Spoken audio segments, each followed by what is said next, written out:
Yeah, that's me. My name's Brandon. I'm totally living my life like I'm straight out of the 80s, dude. But you might be wondering how I got myself into living this bodacious lifestyle. Well, to answer that totally awesome question, we should probably go back to when it all started. Now, both me and my brother were born in the mid-1980s, so I really didn't feel like I got to experience that time as much as I would have liked to. But the little bit I do remember is that it was big, it was bold, and it was totally awesome.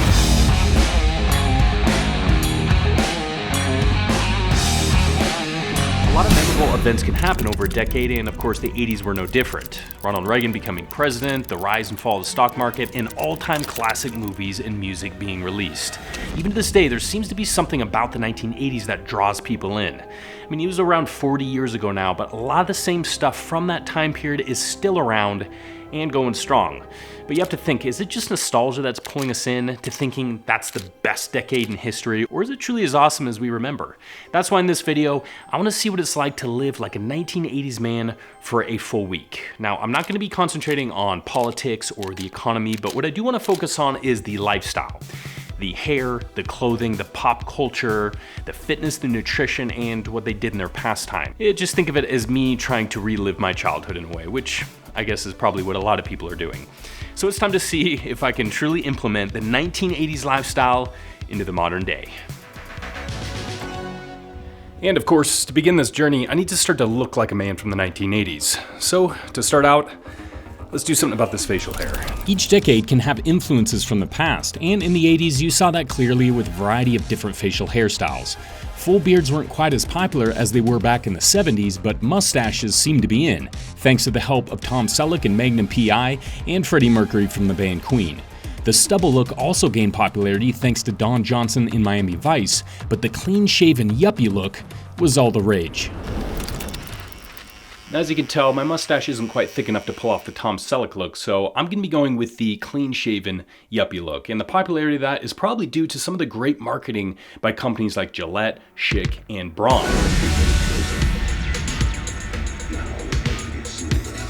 And if I saw that commercial, I'd want to shave too. The company Bic made disposable razors a major trend, making shaving more affordable and convenient.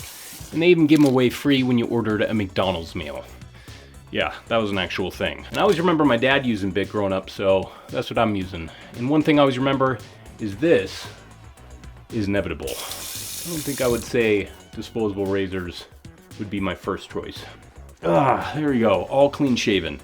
Enough to say, that Bic disposable razor irritated the shit out of my skin, and I even nicked myself a few times. I wonder if they showed that in the marketing. But you can't forget the aftershave. And there's quite a few different brands, but ones that stood out were Aqua Velva and Brut. Now, Aqua Velva was maybe a little bit more the barbershop cool feel, and Brut was more the muskier, manlier smell. And they even had marketing saying the essence of a man. So Brut, you definitely sold me. I'm going with you. Oh, there we go. Oh yeah, smelling manly. Now that I'm all clean shaven, it's time for the hair.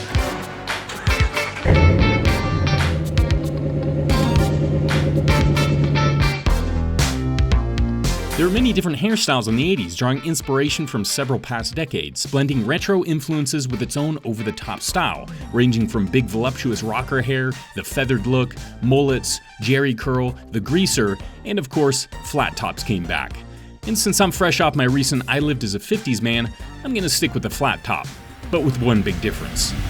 Hair dye. And I'm gonna be bleaching my hair today, but I've never done that before, so I'm recruiting my girlfriend here to help me out. Who has also never done it before. Dyeing your hair was the new fun thing to give you a unique look, and with musicians like Billy Idol, Madonna, and Cyndi Lauper leading the way for the newer generation, it was clear that standing out and looking different was what the 80s were all about. All finished up. What do you think? It looks good. It looks really blonde. Yes, it does. So now that I got the hair, It's time to get the clothes. My goal is to find clothing that's from the 80s, or at least similar items you would find people wearing, which was a wide variety of different styles. Power dressing was a sign of the times because the 80s were all about looking bold and successful. Men wore oversized blazers with shoulder pads, pinstripe suits, and suspenders. There was also casual cool. Brands like Polo Ralph Lauren, Lacrosse were huge with pastel polos and pop colors. And you can't forget denim and lots of it. Acid wash jeans, jean jackets, and ripped denim were must-haves. You would also see Nike, Reebok, Adidas, and Puma tracksuits, and of course sneakers like Air Jordans released in 1984 changed the game.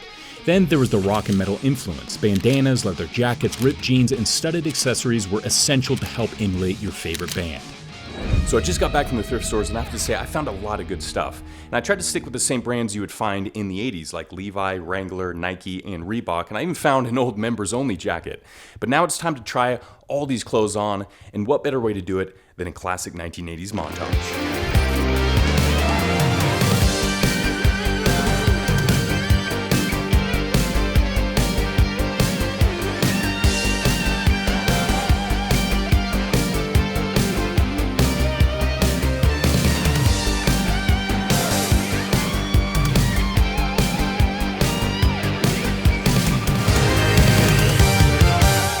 Okay, so I think that takes care of the clothing, but there's one last stop I need to make. I'm gonna head to my brother's to see if there's any relics from our childhood in his attic.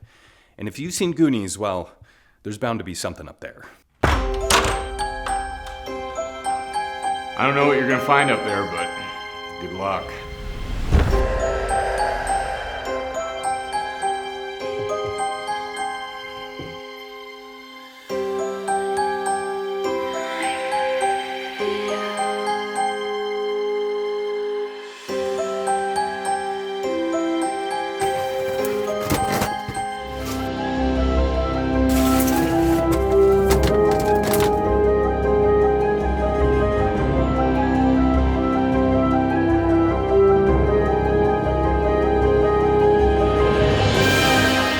Now that I have everything, it's time to start living like a 1980s man. Now, you might notice the typical 80s routine wasn't all that different from today. They had plenty of modern conveniences, like a fancy digital clock blaring its alarm, a brand new portable music player for tunes on the go, and a massive collection of cassette tapes, even if you kept replaying your two favorite songs.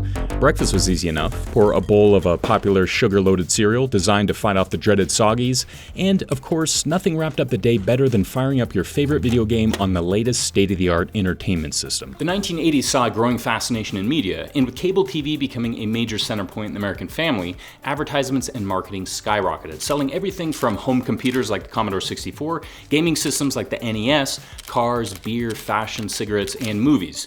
And a commercial that was trying to sell a new exciting product might look something like this. This kid just got a video game entertainment system for Christmas. This kid just got a boombox for his birthday. But this kid got the newest and latest Buff app, featuring state-of-the-art graphics, new ways to level up, and packed full of exercise tutorials to help you build your body like your favorite action hero movie star.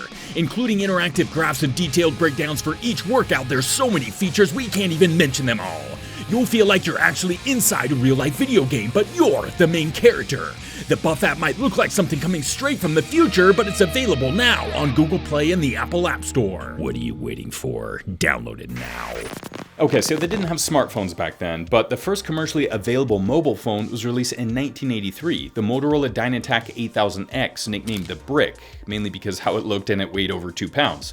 This thing would set you back around $4,000, which would be around $11,000 today.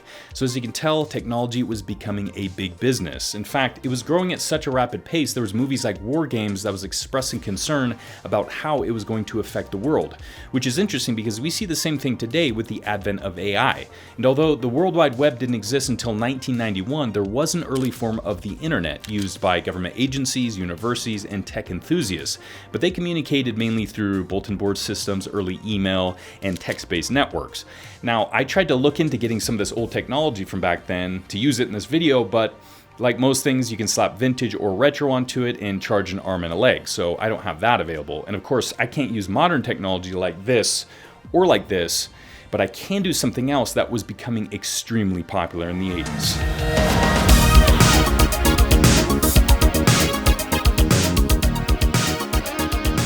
Fitness in the 80s was becoming huge, and with Ronald Reagan embracing the fitness boom by revamping the President's Council on Physical Fitness, a program started by President Eisenhower in the 1950s, and the First Lady Nancy Reagan leading the Just Say No campaign, America saw a resurgence in physical education and interests. There were also influences of TV and movie stars like Richard Simmons launching Sweatin' at the Oldies, Jane Fonda's Workout, which became the best-selling VHS of all time, selling over 17 million copies, and of course the rise of the action heroes like Sylvester Stallone and Arnold Schwarzenegger. Ironically, with the Just Say No campaign, bodybuilding saw an explosion in steroid usage, which goes right to the 80s being the decade of excess. Before the 80s, fitness was mostly for athletes or bodybuilders, but this decade turned it into a mainstream lifestyle. Whether through aerobics, bodybuilding, home workouts, or gym memberships, fitness became a social and cultural movement. Gyms were a lot more available back then. You look back in the past, the 60s, the 70s, a little bit harder to find chains of gyms that you would just have easy access to. In the 80s, it really opened up. You had Gold's Gym, World's Gym, and you had Bally's, and of course, you had the advent of VHS tapes. So you could work out right at home, and it just became so accessible to everyone, and that was one of the reasons why fitness really exploded. Great marketing, advertisements, and movies. You saw guys like Arnold Schwarzenegger, Sylvester Stallone. All of a sudden, the public saw these superhero physiques come to life in an actual human form. Seeing that on the big screen, I think that motivated a lot of people to get their ass in the gym and to get in shape.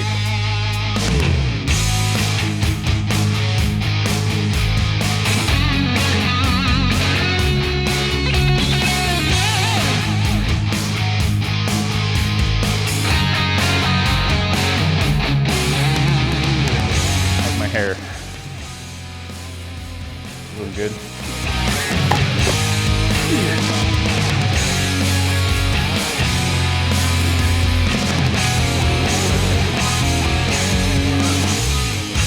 Yeah.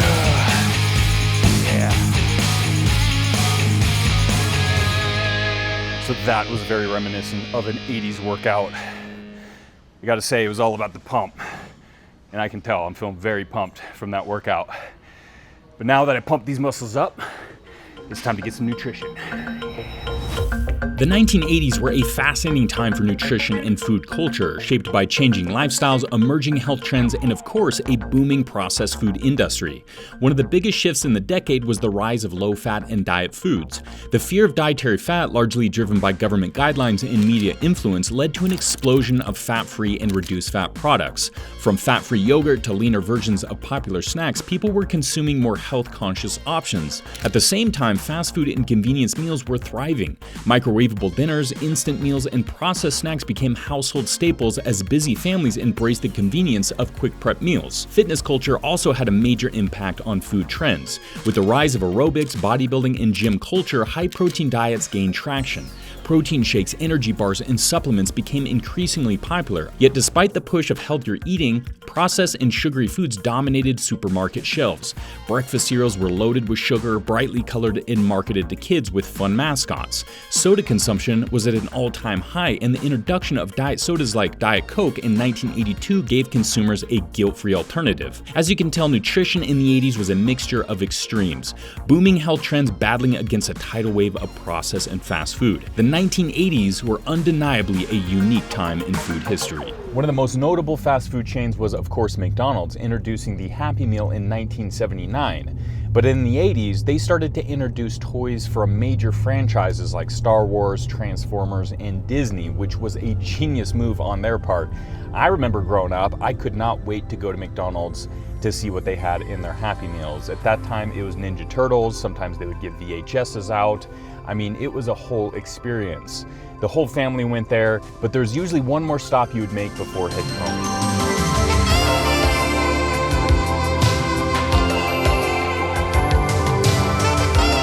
There was something magical about walking into your local video rental store. The distinct smell, the sense of wonder, the thrill of browsing through rows of VHS tapes. Each cover told a story, some cool, some downright terrifying. While these stores may now be relics of the past, the movies from that era are far from forgotten. If anything, they're more alive than ever. Growing up, movies weren't just entertainment. They were an escape, a portal to worlds I could only ever dream of. It's hard to put into words just how much they shaped me. There's something about the 80s movies that just hit differently, like they cracked the code on making something truly special. Maybe it's because I grew up watching them, triggering that classic reminiscence bump where childhood memories burn brighter and feel more emotionally charged. But even now, I see how powerful nostalgia is, how it wraps you in a sense of comfort, pulling you back to a time when life felt simpler. These movies weren't just about the stories, they were about the experience, where you were, who you were with, and the pure joy of discovering something unforgettable. And something that went right along with movies was merchandising. And as you can tell, it is still very popular. One thing you didn't realize as a kid is all your favorite TV shows like Transformers, He-Man, Ninja Turtles, they were all made just to sell toys, to sell merchandise. They wanted you to get so attached to these characters, you would go to the stores, you'd see those characters that were so recognizable to you, seeing them every Saturday morning, you would nag your parents to buy them, and it worked. And it worked big time, and it is still working today. What a smart marketing move on their part. They're not only getting the adults, now they're getting the adults' kids too. So it's kind of a 2-for-1 deal. They're having the parents introduce all this cool, nostalgic characters and merchandise to the kids. What do you think about all this? It's very cool. I think so too. Or back in the 80s, they would say, it's totally rad.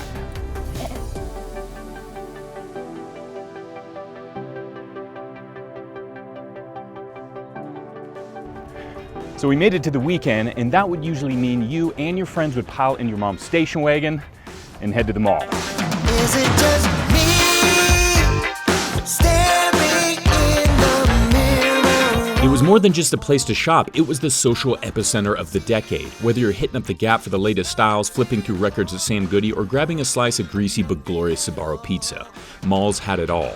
Bright neon lights, packed food courts, and the ever-present sounds of arcade games buzzing in the background. This was the ultimate weekend hangout. And as you can tell, malls aren't quite what they were back in the 80s. This is as busy as it gets. But back then, they were totally rad. For teens, the mall was the spot to see and be seen. Groups of friends wandering from store to store, clutching shopping bags and sipping Orange Julius, while others camped out at the arcade, trying to top the high score on Pac-Man or Galaga. And let's not forget the movies. With multiplex theaters becoming a mall staple, you could shop till you drop, then catch the latest blockbuster like Back to the Future or Ghostbusters. Malls in the 80s were bigger, louder, and cooler than ever, and although they might not be essential to life today, they'll always be an iconic symbol of the era. There was something about a mall, just the smell, the vibe, the energy. It was something special, right?